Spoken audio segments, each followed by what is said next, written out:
US President Joe Biden has said that real progress has been made in talks for a ceasefire and hostage deal between Israel and Hamas in Gaza, and he is pushing for an agreement in his last days in office. Biden told reporters at the White House that he has met with negotiators on Thursday. He further added that his administration will be able to secure a hostage deal, even though Hamas is currently the obstacle to an agreement. I can, but I'm not sure it's appropriate for now. We're making some real progress. I met with negotiators today. I think there's what's going on right now in Lebanon. We finally have a president. He's a first-rate guy. I spent time on the phone with him today, about 20 minutes to half an hour, what they have planned. They're also working very hard with the Lebanese military, accountable to the Lebanese people, not Hamas, not Hezbollah, not any other group. Earlier, President-elect Donald Trump issued a stark warning regarding the hostages held by Hamas, saying that all hell will break out in the Middle East if they are not released by his inauguration on January 20th. Meanwhile, in Tel Aviv, families of hostages gather to demand action, increasing pressure on Prime Minister Benjamin Netanyahu's government.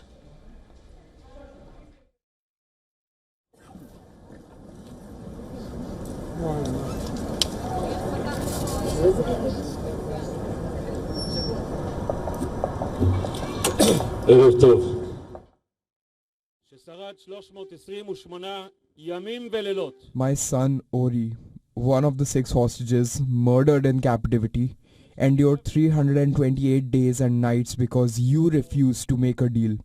Do not wait for any other government or anyone else. Bring them home now. Return them to their families immediately. Amid the family's fury over the government's efforts to try and reach a temporary deal, Netanyahu's hostage envoy, Gal Hirsch, held a meeting with the hostages and missing families forum. The proposed temporary deal would result in the release of only 1/3 of the hostages held by Hamas. However, Netanyahu's plan to resume fighting after the first phase have left families anxious, questioning whether the subsequent phases, including the return of the bodies of deceased hostages, will actually happen. Despite ceasefire talks, the violence continues to escalate in the Gaza Strip. At least 8 people were killed in an Israeli airstrike on a house in the northern Gaza Strip of Jabalia. Additionally, an airstrike on the Erbakan school, which was sheltering refugees, resulted in the deaths of 3 Palestinians, including a woman and a child, leaving 25 others injured. The Gaza Health Ministry has reported that the death toll in Gaza has now crossed 46,000. Meanwhile, the Palestinian Authority has reported the arrest of 247 individuals labeled as outlaws in Yenin refugee camp amid ongoing clashes that began in December last year. Anwar Rajab, spokesperson for the PA forces, called these arrests a part of efforts to regain control over the camp, which has seen increased violence following the detention of several militants. PA security forces have intensified their operation in Yenin, a historic center for Islamist militancy in the Israeli-occupied West Bank. These actions aim to prevent groups like Hamas and Islamic Jihad from gaining influence in the area. However, the operations have faced strong opposition from local residents and militant factions.